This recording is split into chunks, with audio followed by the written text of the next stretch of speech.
Banjir. Mendengar kata banjir memang sudah tidak asing lagi terdengar di telinga kita.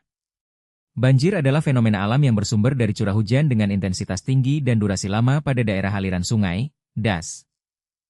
Banjir terjadi karena sebab alam dan tindakan manusia.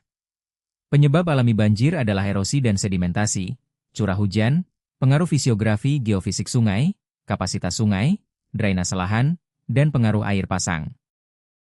Penyebab banjir karena tindakan manusia adalah perubahan tata guna lahan, pembuangan sampah, kawasan padat penduduk di sepanjang sungai, dan kerusakan bangunan pengendali banjir. Sebagai akibat perubahan tata guna lahan, terjadi erosi sehingga sedimentasi masuk ke sungai dan daya tampung sungai menjadi berkurang. Hujan yang jatuh ke tanah airnya akan menjadi aliran permukaan, runoff, di atas tanah dan sebagian meresap ke dalam tanah, yang tentunya bergantung pada kondisi tanahnya. Ketika suatu kawasan hutan diubah menjadi permukiman, hutan yang bisa menahan aliran permukaan cukup besar diganti menjadi permukiman dengan resistensi aliran permukaan kecil. Akibatnya ada aliran permukaan tanah menuju sungai dan hal ini berakibat adanya peningkatan debit aliran sungai yang besar.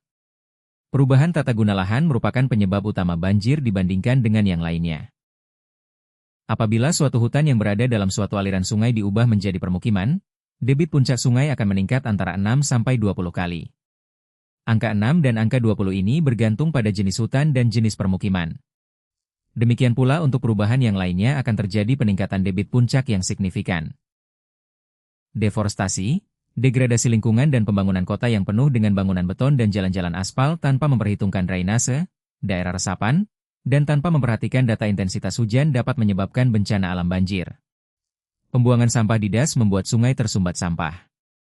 Jika air melimpah, air akan keluar dari sungai karena daya tampung saluran berkurang.